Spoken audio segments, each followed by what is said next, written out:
Hello, guys. Welcome to episode 58 of Learn and Become podcast. Today it's Deborah and myself again. So, hey, Deborah, how are you? Hey, I'm good. How are you? I'm doing good.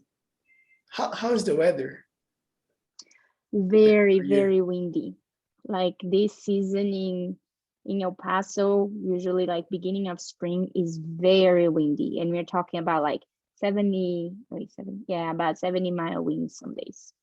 Like very windy. I'm just asking because I'm sweating here. Like it's really, really hot. Well, at temperature wise, it's very comfortable. Like he's in the 63 like Fahrenheit, which is around the 20s, 21. Well, 70s are more close to the 20s, um but it's about that. Maybe it was warmer now, honestly, because it was going to warm up. But yeah, it's temperature wise is great, but the wind is like it blew my grill down on the floor and like what is the word, and drag it Mhm. like away from the area it was in. Like that's That's how windy. strong the wind is. So Yes. yeah, it's very windy. So Almost a this time of the hurricane. year is hard. Like next week Nick is gonna have a week break, and we are planning like where you want to go and all that. And he's like, we could go to White Sands. And White Sands is like the region in Maranhão where you have those mountains of sands that you can go Mhm. like slide and drive those whatever it's called, like the, I forgot the name of those machines, but anyways, you can drive around on those jeeps and stuff. Mhm. And um and I was like, sure, if it's not windy, or else you're just Just gonna be sand like, coming all you got, over you. yeah, you're gonna just come back all red from like being cut, literally being cut by a bunch of sand. So doesn't look like we're gonna be going to White Sands right now. It If would be I nice to, consider today. yes, it would be nice to wash the hair after going there, right? Oh, Just sand all over. yeah, yep, Yeah, but yep. anyway, so today we'll be talking about chapter one from the book that you suggested for me to read, which is really good. The Mountain is You by Brianna. And uh, so, do you want to say something about this? So I remember, just remind just to remember that you wanted to do a book club, and Thank you for that. I Yeah, I believe what forgot. we're gonna be doing now, it's kind of like what you would be Mhm. doing in a book club, right? If you want to go into that a little bit before you start the book. Yes, that's very true. Thank you. I was about to forget it.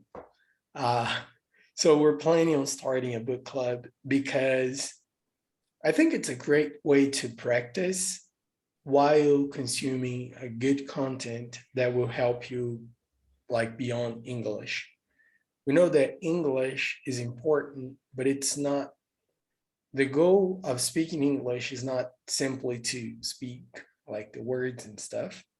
So when you talk about a book, for example, you you're learning something else and you are learning how to express yourself on that topic. So you learn critical thinking, new words, and books help us to be better. And our purpose is to be better. So it's a great way to practice English and to develop in different areas. So yes, so we're doing a kind of book club on chapter one today. Thank you for the Mhm. reminder. Appreciate it. You're welcome. Okay, Yes. so yeah, the book, The Mountain is You. That was So chapter one. yeah, we're gonna talk about the chapter one, the book, and if you guys get curious about it, you probably gonna have to read it, because we might do another podcast talking on having an overall view after it, right? But we're not gonna go chapter by chapter, right? Or be part of the book club if that's the book you chose. I don't know if that's the book you chose for the book club though. Yeah, that's gonna be the first one. It The got first one. 7 chapters, so if we do one chapter a week, it's gonna be like almost 2 2 and a half months, months. which will be cool. Yeah. Yeah, that's cool. Yeah. Anyways, okay, cool. So be part of the book club then. You know what happens next. So what was Or read the book. what was like the biggest thing for you in this first chapter? For me, I don't really believe I've ever been a person who practiced self-sabotaging myself. Like she says in the part of the book, in the middle of the chapter, she says, maybe this resonates with you just a little bit, or maybe resonates a lot, right? So for me, in that way, it's just a little bit, but I could really think about some things that did kind of do apply. Or maybe I'm wrong, maybe I'm not I didn't do enough of a like search, a self search to see if I am self-sabotaging me or not, but anyways. I'm kind of laughing because your face was like, yeah, I'm not.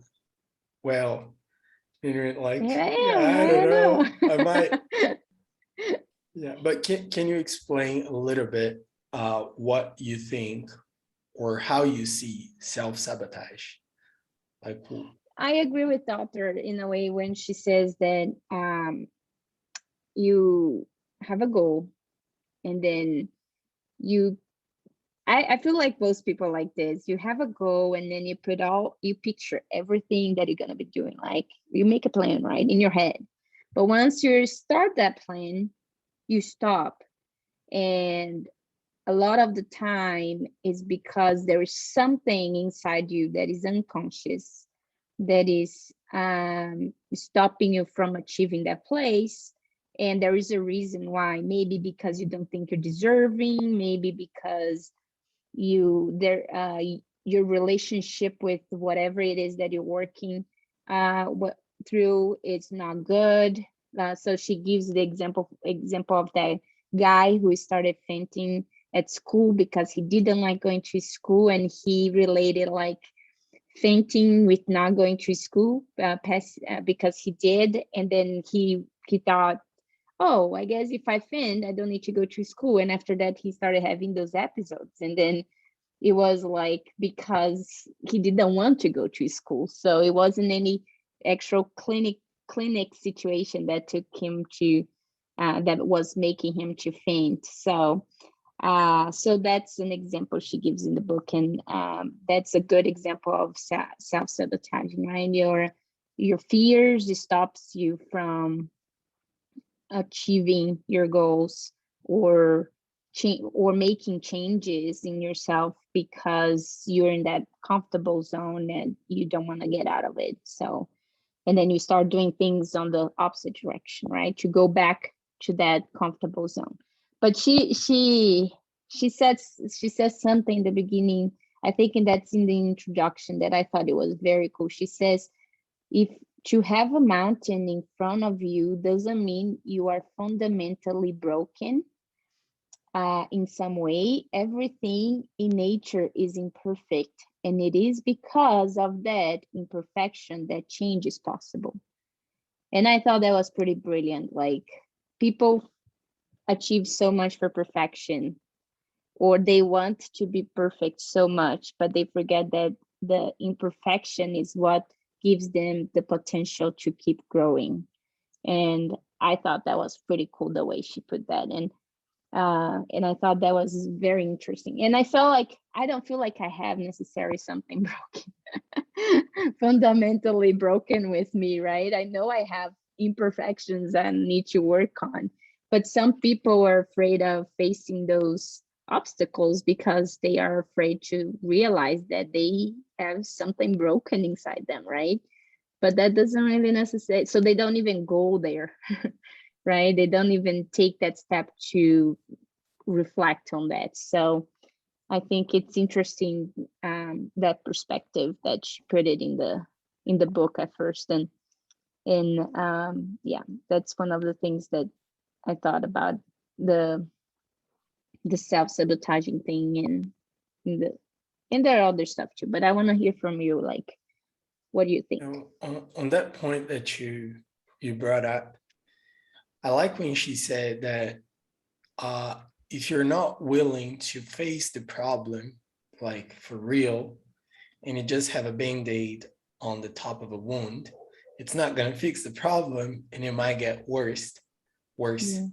So, like, she gives some examples. One that she said that I think a lot of people can relate to it, is about money. She Yeah. says, like, we believe that all rich people are selfish, they're not good people. Arrogant. And it comes from a lot from the way Christianity was implemented in the, I don't know about the US, but in South America mostly.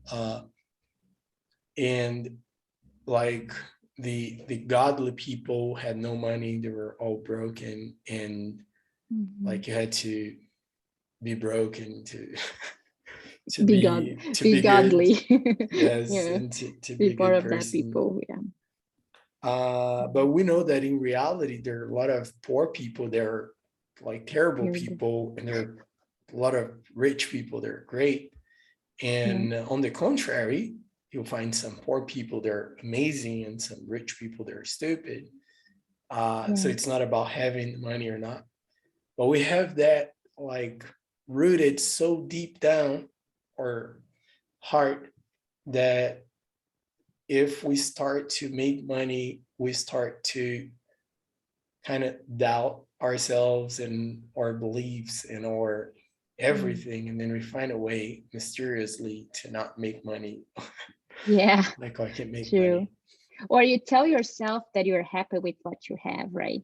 So you don't Yes. try to make more money. It's not that you don't necessarily try not to make money, because everybody actually wants a little extra, or we always want some extra. But we started like not trying to make more, I guess. And that's interesting, because I was doing the Sermon of the Mountain with my friend, and I can't remember exactly which of the verses we were talking about, but the pastor said something that I thought was really funny.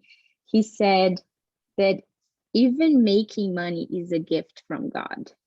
Like he said, have you noticed how some people, they know how to make money, and some people don't know how to make money? So think about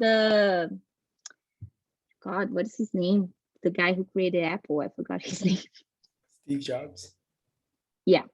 So think about him, right? He's a visionary that knows how to make money, right? He really do. He became who he became with the gift that he knew how to make money.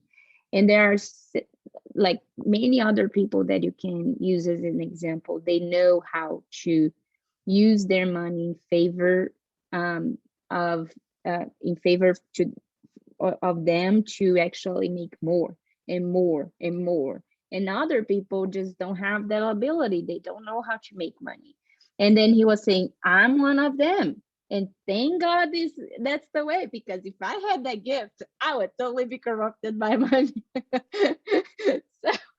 That's so self-awareness. the way he said it, he said, so even the gift of knowing how to make money is given by God, and he wasn't trying to say like you screwed, like if you don't know, you don't have that gift, don't even try. He wasn't saying that, but he was saying if you don't have that gift, you might have a reason why. And because it's because of your heart. Like, and he said, like, I don't have the gift because if I did, I know that my life would be corrupted by money. I would become an arrogant, selfish person because of money. And because of that, I make enough, but I'm not rich. I don't have the ability to buy everything I want. So I thought that was a very good, and he was talking about that, saying money is not the evil, basically, right? He was saying exactly that. It's all about where your heart is and how your relationship with money is. Yeah. But it's not a bad thing. Money, don't be and I think he even says, don't be scared to have money, and don't be scared to desire to have money.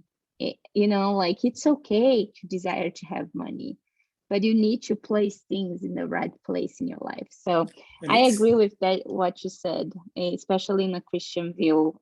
We Christians have a hard time because Jesus didn't have money, right? He was poor. He didn't have, the apostles suffered, didn't have money and all that. So that's the vision of, I gotta be that type of a person, but maybe God is not calling you to be that person. He's calling you to have money and teach people how to make money, yes. And about the self-sabotage thing, it's so personal that in both cases, either having money or not having money, it can be your self-sabotage. Yeah, Like exactly. a poor person might get comfortable being poor because they're the victim. Like, oh, I'm Yeah, so poor. Like, yeah, oh, pity on me. Like, oh, I need yeah, help. In the same way, like maybe a rich person is afraid of being poor because they think that their worth is on money. If I have no yeah. money, I'm They will worthless have and friends. They nobody will will. be, yeah. Yes. And that's something she says about it, is that if you go and stop de denying how you feel about certain things and actually address it, you will start making changes and progress, and those changes are going to take you to this place where you're also gonna lose things, and you're gonna it's gonna be uncomfortable, basically, until you go back to a new state that is your comfortable zone. And she said maybe you're gonna lose friends, but instead of being liked, you're gonna start being loved, right? So I thought that was very interesting. But before we keep going there, she says some things that I thought it was very good. She says that uh when if you think that you could do better in life, you're probably right. If you think there is more that you are here to accomplish, you're probably right. And if you think that you're not being your authentic self, you are probably right. So I thought, like, that was, and that it's where she's saying, if you know all those things, but you're still not accepting those as truths, you're not going to move forward. You're not going to progress, because you're still in that place where you're justifying or denying the problems and the self-sabotaging that you do to yourself. So I thought that was brilliant too. Like, it's so true how we always know, we just give ourselves justifications all the time. Yeah. Because it's comfortable. Yeah, Like it's all exactly. about, yeah. Somebody said, I don't know who said it, but we need to learn how to uh be uncomfortable. Something like that. Like we have to Yeah, like the uncomfortable place. yeah, Like exercising, eating healthier, saving money, yeah, like not being selfish, reading a yeah, book. Like it's all yeah, uncomfortable, but it will eventually pay off in the long run. yeah, exactly. And it's interesting because it's something I was talking to my friend the other day, and something that is I've noticed about Americans. I guess I'm gonna generalize, and then maybe I'm very wrong, but those are the experiences I had. Is that Americans have a hard time um, when people are bored with them. I'm trying to see how I can phrase this the right way, but I'll just go for the example. For example, my husband. My husband, sometimes we go to visit our family members in Colorado, and they live on top of a mountain. And it's winter sometimes, and I don't want to face the cold outside, so I need to be inside. And then when you don't have anything to do, you don't have anything that you really want to watch or something that you really want to read, you're just in that place where you're bored, basically, right? And my husband, when I'm like that way, he start trying to fix me. He's trying to get me to do something so I can get out of that boredom, because he feels bad that I'm bored. And I feel like Americans do that a lot. They have a hard time allowing other people just to be around and doing nothing, right? They always, that's why when you go to somebody's house, usually you have to schedule, because the idea of a person just coming and sitting around you while you do your things is just not very common for them. It's not something they're comfortable with, maybe, I guess. I don't know. But my husband is like that. So he tries to fix me. He keeps asking me, like, what do you want to do? Do you want to do this? Do you want to do that? What do you want to do? I look at him like, no, I don't want to do anything. I want to be bored. And that doesn't make sense to him. And I always tell him, like, being bored is important. Like, when you don't have anything to do and you just let your mind drift, it's time of reflections and meditation, or not even that. Maybe it's just a nap that you're going to take because you're so bored that you fell asleep. But it's necessary. And I tell him that, and I tell him, like, you don't need to entertain me all the time. You don't need to make me, and people are trying to entertain themselves all the time now with technology, right? There is not a time of boredom in people's life anymore. And I tell Nick, I said, we got to be careful. We need to teach our kids to be bored. We need to teach them not to have anything to do and not be distracted by technology. Take away the technology. I'm bored, so sit down on the sofa and do nothing, if that is, but you're not going to go on the internet. You're not going to watch a movie. You're not going to want to listen to music? Yeah, that's okay. But everything else, no, you're going to be bored, right? And that's what you're talking about, right? Being that state where you're just uncomfortable or you don't have anything to do. It's you're just like, you feel like you need to be doing something, Yes. all the time. One thing that kind of comes with that is, if you're not doing, like, literally anything, you're probably gonna have to face yourself a little bit. And if Yeah. you're not okay with yourself, then there's a problem. So I feel like the entertainment and technology and all that nowadays comes a lot on this form. Like, a lot of people are just, like, depressed, anxious, and just, Yeah. I need to do something. And by any means, I'm saying that's his case, or generalizing that. But I'm saying, like, this time we currently live in, I feel like it happens a lot, especially with teenagers. Like, they Yeah. just need something Yeah, to. like, that's a lot of reasons also why kids don't like school. They get bored in school and they don't know how to be bored, because they are being entertained all the time at home with something, with someone, or something with that they enjoy, they like doing it, right? And in school they are not always doing what they like. So Yes.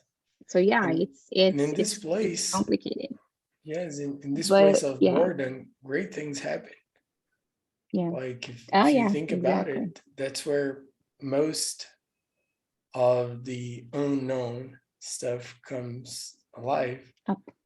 Like, if you already know what's going to happen, there won't be surprises or Yeah. news at any point. Yeah. That's interesting. Exactly. And So kind of she also about, yes. says something that it kind of comes up with, that she says, what you believe about your life is what you will make true about your life. I thought that was very cool. When she talks about declaration, right? Sometimes you need to reach the rock bottom to realize that for you to come to yourself and say, I don't want to ever feel that way again.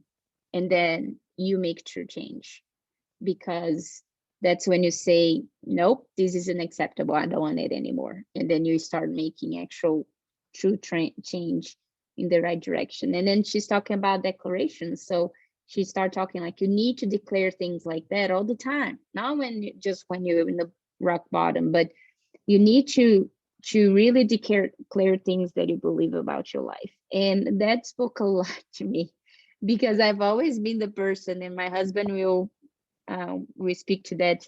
I always told him, like, I'm never gonna be the person that works out at home. So it doesn't even make sense for us to spend any money in a gym home, because I don't like it. I don't like working out at home. I need to get out of the house. Guess what? I have almost a whole gym inside my house now, in my garage. Not a whole gym, but like I have a squat rack, I have a trap, what is it? A trap bar. I have dumbbells. I have all kinds of stuff, and I keep telling my husband, like, what do you want to buy next? You know, like, what we want to add to our gym next. And I work out like I've never worked out and been so constant in my life and for so long. Then now, when I had an actual gym membership that I was paying monthly and went probably 4 or 5 times.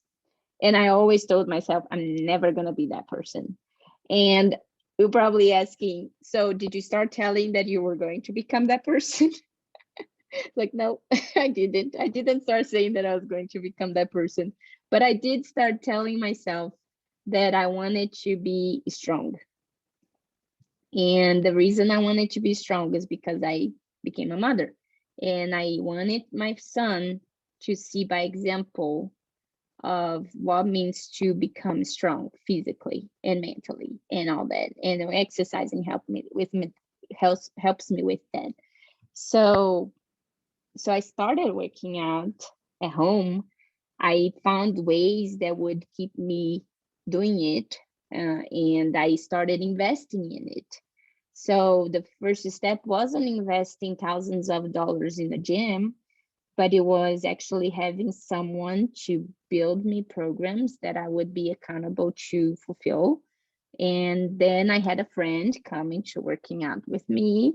And then I kept going because I was like, no, I'm paying, I'm spending money on this. So I got to keep doing it, you know? So those are the little steps that I took to keep that consistency, right? But at some point, I stopped telling myself that I wasn't a person that worked out at home. In some point, maybe I didn't declare that I was, but I did stop saying that I wasn't. And now I am, and I don't ever see myself paying for a gym ever again, because just the idea of getting in the car and having to drive to work out already time wasted for me. So like, I don't have time for that. Like, I need 10 minutes just to get to the gym, ready to start working out. And I have 20 to work out. That's half of my minutes, you know? So yeah, so I feel like when I read that sentence, I thought about things that I believed about myself, and that it's been changing through the years. And one of the things that stand out to me was, I'm never gonna be the person that works out at home. And here I am. It's been a year and a half, almost 2 probably, that I've been constantly keeping a schedule and working out at home. Like, it's been a while now.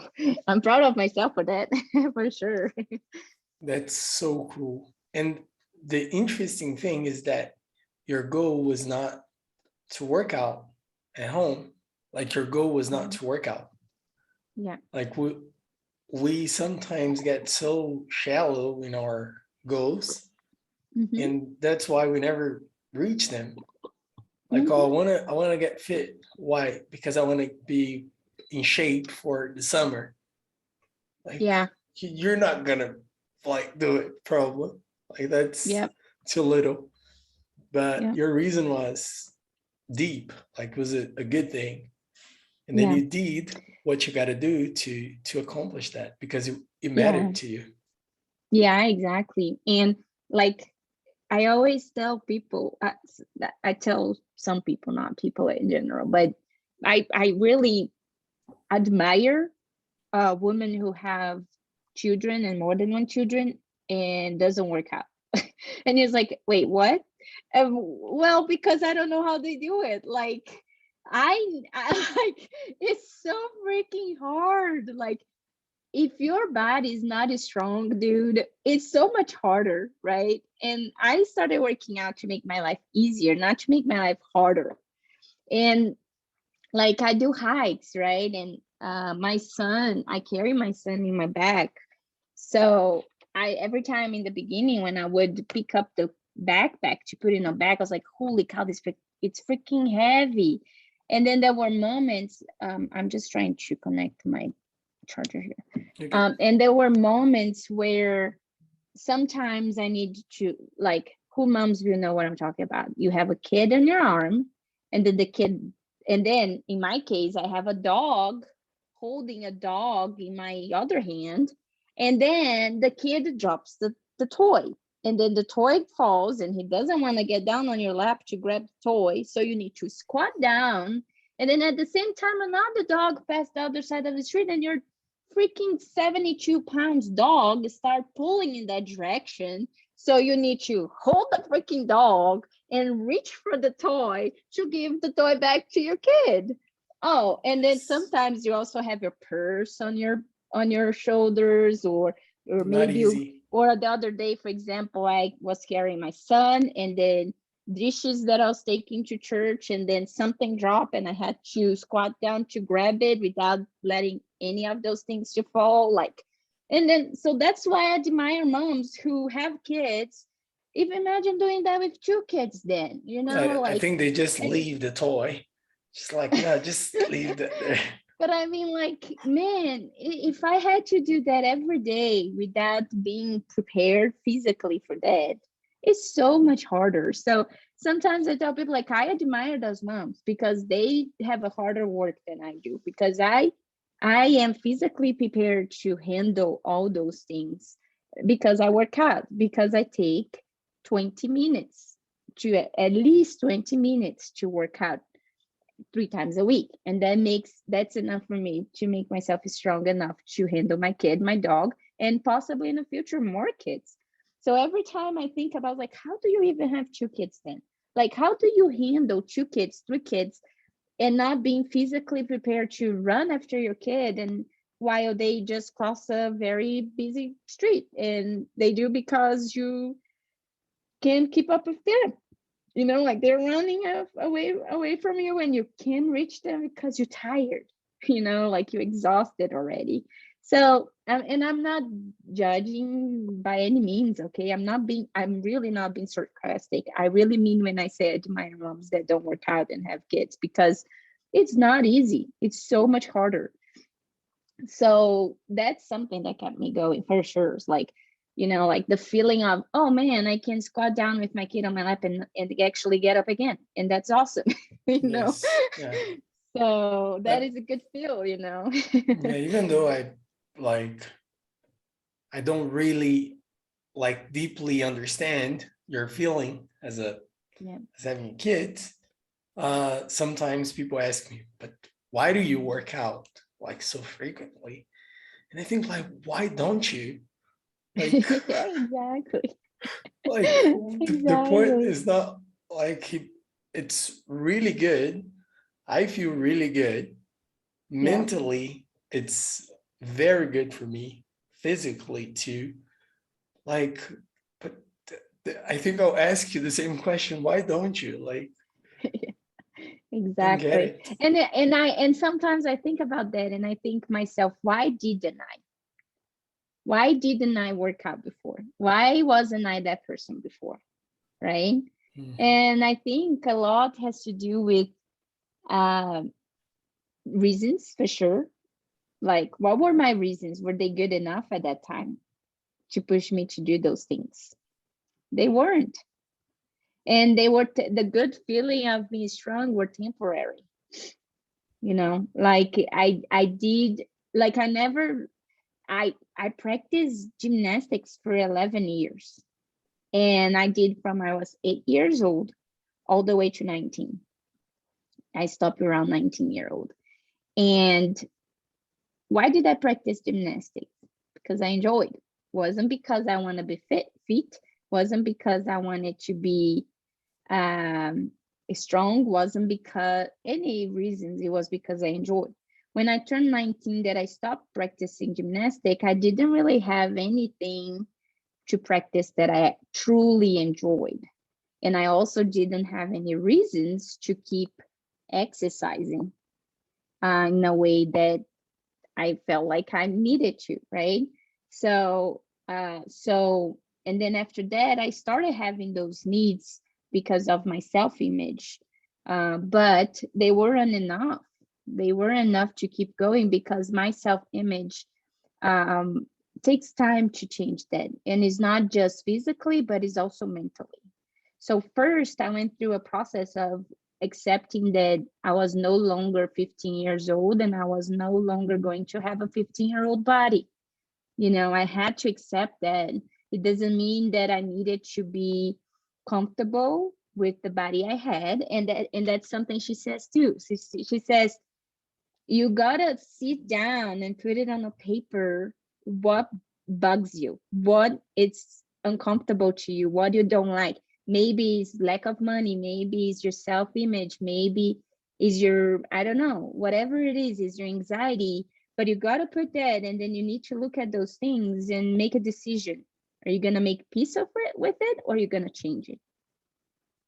So, and that's exactly what happened to me first, because in the first years that I got married, it was right after I came to United States, because I started working out before going to United States. And the reason I did was I knew most people gain weight when they come to United States.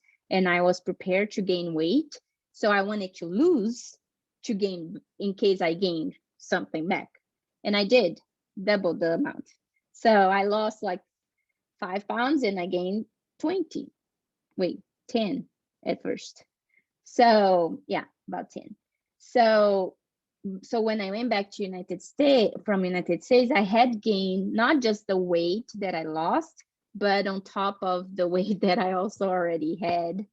And that affected my self-image for a while. And I had that self-image, and then I started thinking about, wait a second, I'm not 15 anymore. I'm not going to have that body anymore. And I need to accept that I'm changing, and that's okay. Like changing, it's okay. It doesn't mean that I was accepting to be like, if, for example, if I was dangerously overweight to the point that was affecting my health, for example, it doesn't mean that's okay to accept that and say, you know what, I'm not going to deal with it.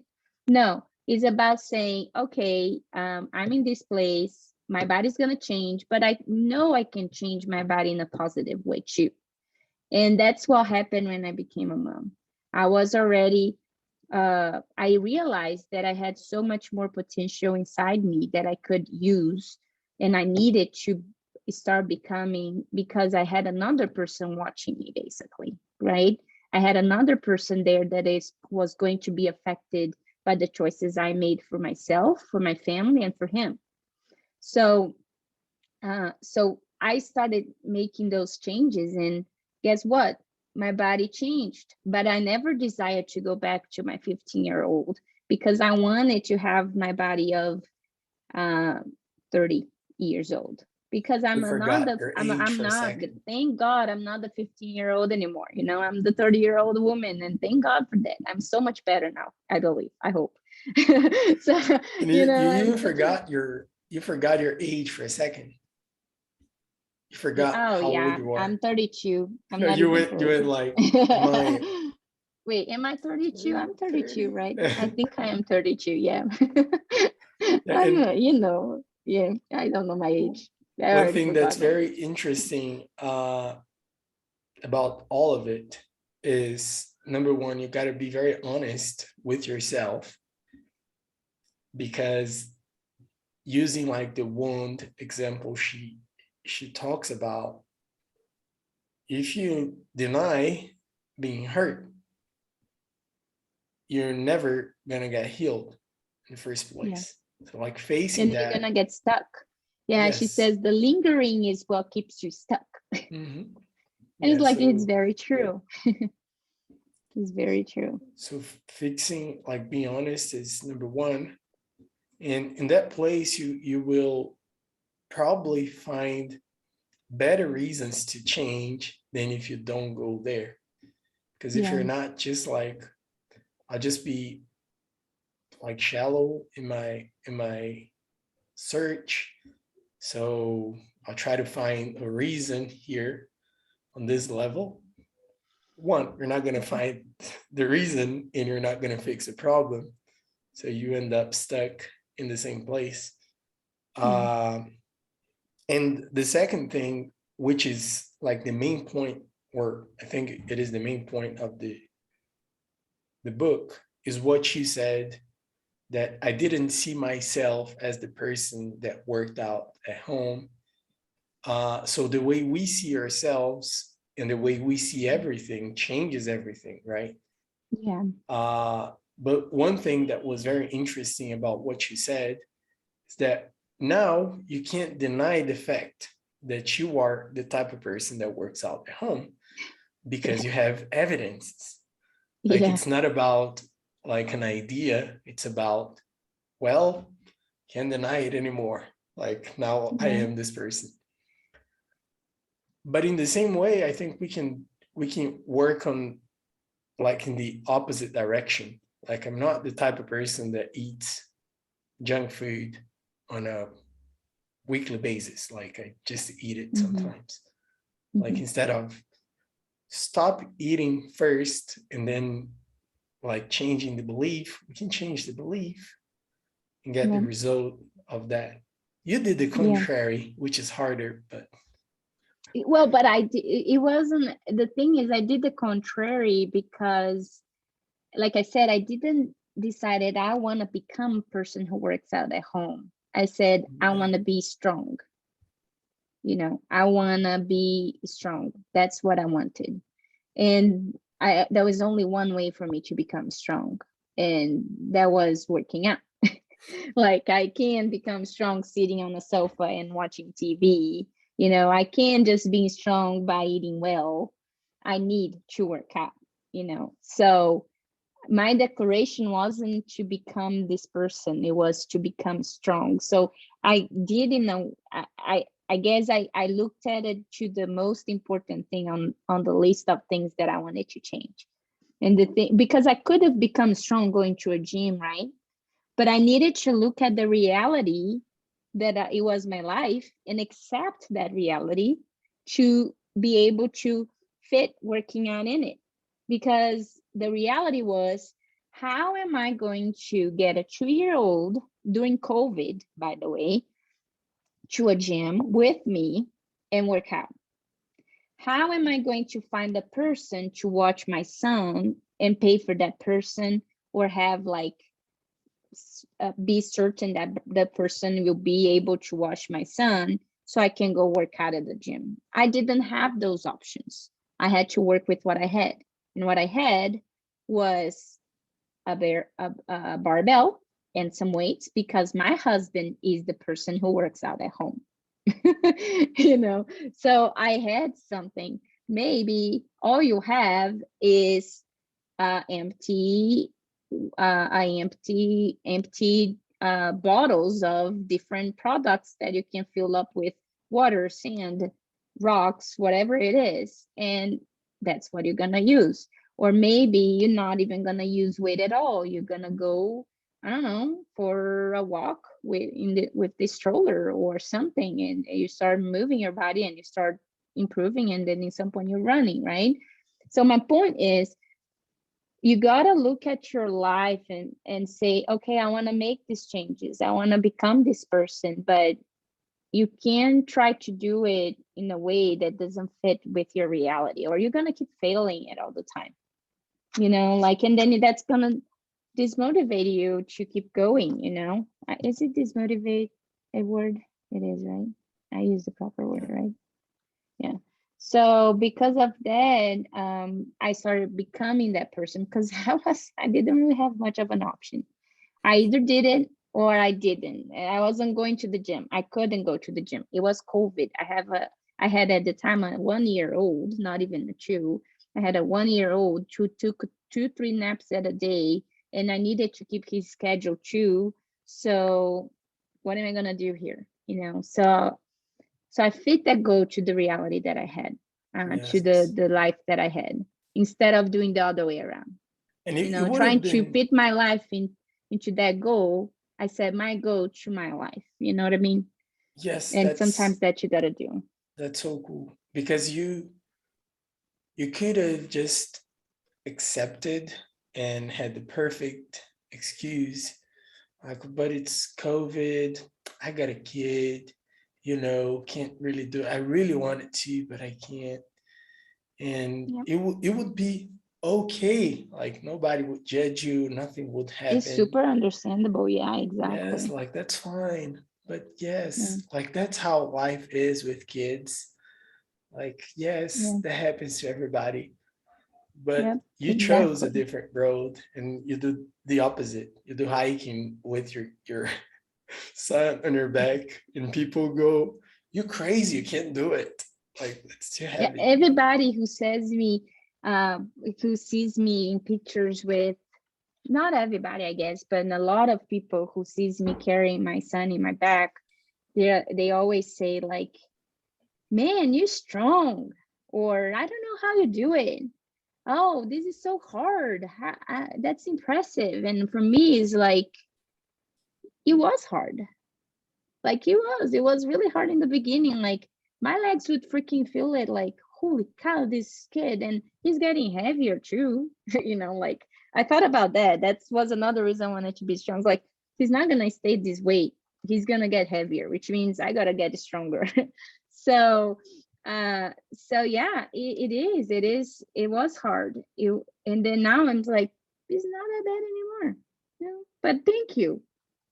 I am strong, I guess. And now it's the type of Like, person you are. So like the reason why it's easier is because it's it's not a thing that you have to do. It's just part of the actions you do because that's the person you are. That's so yeah. interesting. And that's what I was thinking. Like once I finished this whole chapter, I was thinking like, I was thinking about relating to English, right? And I was thinking, wow, think if all your potential is in learning English. Like the fact that you become a person who speaks English will be the door to, like a Pandora, a Pandora box, that Mhm. all your potential is gonna come out of it. Like every potential you have, not just English. English is just the key for that, for you to unlock that potential. Yeah. And then I thought about you, because if you think about, you've always had a lot of potential, and English was kind of that key that opened that Pandora box, like, and Totally. brought you out of the potential that you already had in you, right? It's So just I like was just Google. thinking, like, and a lot of people are delaying that process over and over and over and over. Maybe they want to make more money. How you make more money? By learning English. Why haven't you yet? Like maybe you wanna advance in your career, not for the money, but because you want to reach more people in your career. You want to lead a bigger group. You want to lead different cities. You want to lead in different countries. You want to, and oh, guess what? English will open that door for you. So all that potential you have inside could be locked because you don't speak English. And I'm not saying that's true for everybody. Absolutely not. But I'm thinking, but that made me think it, right? I don't think that for me, English was not what unlocked that for me. I learned English because I thought it's a smart thing to do. I should probably learn English. I didn't have a specific goal to learn English. The only goal I had was to learn it fast. But it But I changed didn't your have a life. reason to learn English. What is it? But it changed your life, like It did completely. change my life, exactly. Changed me too as a person and who I was and everything. But it wasn't what really unlocked. What unlocked my potential for me was motherhood. It was really what changed. Like it brought out of, I believe, all the potential that was in me, and I was still not using it. I was still like giving myself excuses or justifying or not pushing myself harder to become that person. And I'm not just talking about exercising, but it's discipline. Is, like, I don't know, becoming a person with a more of a better focus, a better what is the word, purpose, Mhm. in life. And that was motherhood for me. So, but I thought, and what if English is for some people, like what if English is the key that will unlock everything they have in them to achieve places that they don't even think about it yet. Totally. Yeah, that's so cool. And I really like the way like book club work, because like those just book clubs in general, Hmm. because you can see the content within your reality, and it's just like the book makes more sense. You get more out of the book, helps you Hmm. to grow like with the content.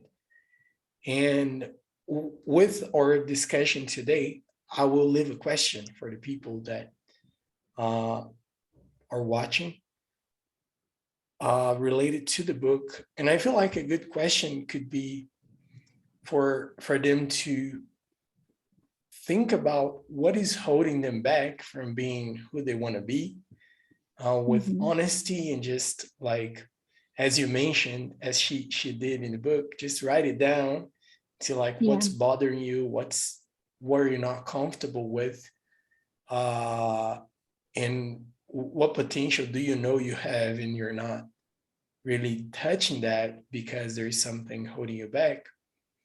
Yeah. And so, homework for you guys, write it down and work towards that. Do you Yeah. have anything else to add? No, actually I do. It's the quote that I put it on my Instagram. I sometimes I put quotes on my Instagram and save on my highlights so I can go back and read it. So, and it's what she said, like after you do the exercise, it can come a feeling of fear, right? Holy cow, now I gotta do something about this, right? And then you start being fearful because you start thinking of the things you're gonna lose. And what she said was, um the losses that you will go through, the changes that you're making, are the things that doesn't belong to the person who you're becoming, basically. So like the sentence is, you only through change, the only thing you're losing are the things that belongs to the person you no longer are. So I thought that was brilliant, like reminding that it's important, right? So you step out of that fear zone where of, oh, people will not like me, people will leave me, or whatever I will lose money, or I will lose whatever it is, right? And that's a good reminder, is those things don't belong to the person. Once you become a different person, it just doesn't belong to that person anymore. So it's okay to lose those things. They're baggage. They're not moving you forward. Not only okay, but needed, right? Yeah, exactly. Right. Exactly. So So cool. yeah, Yeah. if the Really fears like it. Thank you come, for sharing. remember that the losses will be necessary for you to move forward. Yeah, that was great. Yeah. Uh yeah, and I think that's it for chapter one. We'll get back to the book and have a conversation about the whole thing, once we Hmm. finish reading it, or you probably Yep. did once I do. No, I You haven't read a finished book in yet. two Those type hours. of books I go slow, like because Okay. usually I read these books like 3 different books at the same time that are this style. So I don't get, so I read like a book, a chapter or section a day. So that's the way I found a way to finish those type of books, because I'm very good at starting them, but I never finished them. So a way for me to actually finish them was like, okay, I don't need to read the whole chapter. I can just read maybe a little bit today, and then tomorrow I don't have to, but the next day I can. So I started dividing my days, and like this day I'm reading this book, That's and that awesome. so far helped. Yeah, that's great. That and audible books. Those are the things that I usually makes me finish books. Awesome. So once we finish, we get back to the book and get a podcast, not a book club on it. Mhm. And it would be great. And thank you for the suggestion. Really liked the chapter 1. And Yeah. thank you for your time and for the conversation and for the time for being here, present. Well, Makes thank you. huge difference. I appreciate it so Yeah, much. thank you. Okay. And thank you Thank guys you. for See you next listening. week. Yes. So we will see you next week. And if you guys have any questions, suggestions, or anything, please let us know. Yeah. Bye. Bye bye.